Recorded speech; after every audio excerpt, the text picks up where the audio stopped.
네, 시청자 여러분 안녕하십니까? 글로벌 재테크 알아본다 장엘리입니다. 지난주 초반 상승세로 회복했던 상해 증시는 4월 소매 판매와 또 산업생산, 경제지표 발표 이후 하락세로 돌아섰는데요. 현재 흐름은 어떤지 한번 살펴보겠습니다.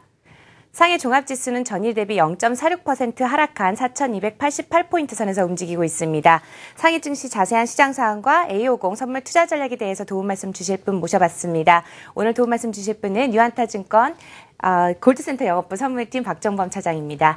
차장님 안녕하세요. 네, 안녕하세요. 네, 이번 주도 변함없이 자리해 주셨는데요. 네. 오늘 시장 상황 어떤지 좀 자세히 짚어주시죠. 네, 일단 지난 주말에 대한 그 조정 장세가 다소 좀 이어지는 모습인데요. 방향을 다소 좀 못 잡고 있지만 단기적으로는 이제 물량 부담 때문에 다소 하락세 위주로 지금 장세가 좀 진행이 되고 있고요. 최근에 그 가파른 상승세에서 그 중국 정부가 그 과열에 대한 경고 메시지 이후에 그리고 증감위에서 그 IPO 그 공모주 청약 그 물량을 그리고 한 달에 2번 정도 승인하면서 단기적으로 그런 IPO 물량에 대한 부담감 등으로 시장은 다소 조금 부담스러워하는 모습인데요. 일단 그 조정 장세로 좀 인식을 해야 될 것 같고요. 먼저 오늘 좀 살펴봐야 될 체크 포인트 먼저 말씀을 좀 드려보겠습니다. 네. 일단 첫 번째 보시면은 그 지난주 토요일이죠. 중국과 인도는 그 60년간 그 국경 분쟁을 계속 뭐 하고 있었는데 그런 것들을 이제 실리 위주로 가면서 어쨌든 약 220억 달러에 그 달하는 경제무역 투자 협력을 체결했습니다. 그래서 양국은 철도, 항만, 에너지, 통신 등 24개 사업 분야에서 경제 협력을 강화하기로 약속하였고요. 그리고 국경 분쟁 문제도 그 조속히 협의를 통해서 해결하는데 이제 합의를 했습니다. 따라서 향후 인프라나 그 에너지 관련주들의 그 수혜가 좀 예상되고 있는 상황입니다. 그리고 두 번째 살펴볼 내용은 오늘 오전인데요. 중국 국가통계국은 그 70개 주요 도시 중에서 47개 도시의 그 4월 신규 주택 그 가격이 하락했다고 발표했습니다. 이거는 그 3월 달에는 그러니까 49곳의 그 도시 가격, 그 주택 가격이 하락했었는데 47개 곳으로 좀 줄어들면서 다소 좀 개선되고 있다라고 좀 판단해 볼 수가 있겠습니다. 또한 그 70개 도시의 평균 하락폭이 6.1%로 나왔는데요. 이는 3월 달에 6.1%와 같은 수준이고요. 그래서 그 최근에 그 수개월간 그 주택 가격 하락폭이 다소 좀 확대됐다는 것을 감안한다면 그러한 하락폭 확대가 좀 진정됐다는 쪽에서 또 긍정적으로 좀 볼 수가 있겠습니다.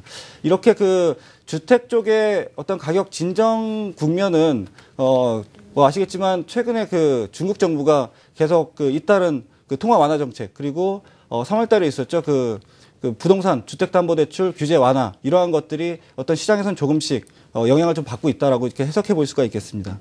그리고 세 번째 보실 그 내용은 IPO 관련 그 내용인데요. 금주 20개 기업의 IPO가 집중 실시될 예정입니다. 그래서 수요일에는 12개사 아니죠. 화요일이죠. 내일이죠. 화요일날 12개사, 그리고 수요일날 7개사, 그리고 목요일날 1개사. 그래서 총 20개 기업의 IPO가 진행될 예정이고요.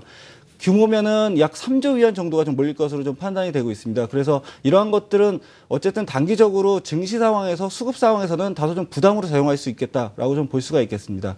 그래서 대응은 사실 이제 단기적으로는 어떤 숨고르기 장세가 좀 이어질 가능성에 이제 좀 초점을 두고 대응을 하시면 좋을 것 같고요. 그래서 적극적으로 매수하기보다는 다소 좀 충분히 기다리면서 저가일 때 이제 뭐 매수로 대응하시는 이제 그런 전략이 유효할 것으로 좀 보여집니다. 네. 그리고 다음으로 그 중국 지표 이번 주 예정된 중국 지표 살펴보시면요. 뭐 지표 이번 주는 많지는 않습니다. 목요일 날 예정된 게 5월 HSBC 제조업 PMI가 이제 예정돼 있고요. 5월 달 지표가 이제 처음 나오기 때문에 다소 좀 관심 있게 좀 보시면 될 것 같은데요. 이전치는 48.9였습니다. 다소 좀 악화된 걸로 나왔는데 일단 예상은 지난 4월보다는 조금 개선되지 않겠나 그렇게 이제 시장에서는 이제 보고 있는 상황입니다. 예. 네, 경제지표까지 들어봤습니다. 5월달 5월 21일 목요일 날 발표가 예정되어 있는 HSBC 제조업 PMI 지수 발표 좀 주목해 보시면서 계속 투자에 눈여겨보시기 바라고요. 네, 이어서 또 차이나 A50 선물 투자 전략도 들어보도록 하겠습니다. 투자 전략 이번에는 어떻게 좀 매수세로 대응을 해야 될까요? 어떻게 보시나요? 일단 뭐 매수는 좀 방어적으로 좀 하시는 게 좋을 것 같고요. 지난번 5월 달 초에 21선이 최초로 이제 무너졌었는데 무너진 이후로는 좀처럼 21선을 빠르게 얼마나 회복하느냐가 이제 문제 그 관건이라고 말씀드렸는데 빠르게 회복하지 못하는 국면이고요. 그래서 지난 그 차트를 보시면서 말씀을 드리면은 지난번 어쨌든 이제 21선을 3월 초에 강하게 이제 상승 돌파한 이후에는 지속적으로 상승세를 좀 보였었는데요. 어떤 이러한 국면들이 5월 초죠. 5월 초에 21선을 하회한 이후에 이것 이제 바로 한 며칠 만에 회복하는 모습을 못 보이고 21선의 저항을 받으면서 다소 좀 내리는 국면이고요. 그리고 지난번에 그 말씀드린 뭐 13,100선 이것까지는 이제 다소 이제 무너지면서 단기적으로 다소 좀 부담되는 그런 이제 양상이고요.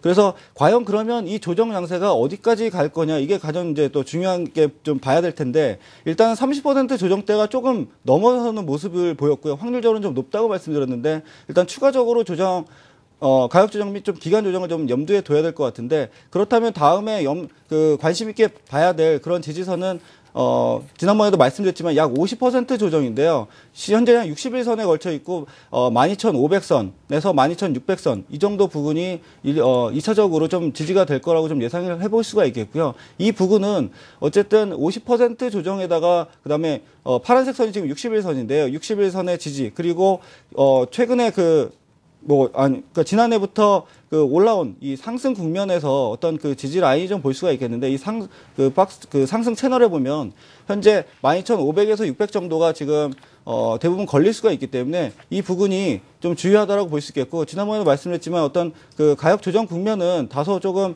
가격 조정 플러스 일단 큰 가격 조정보다는 어떤 기간 조정을 좀 염두에 두고 그래서 매수 대응은 좀 아까도 말씀드렸지만 좀 여유롭게 좀 충분히 시장을 좀 파악을 하면서 조정이 마무리된 국면에서 매수를 이제 대응을 하시는 게 맞지 않나 그렇게 좀 보여집니다.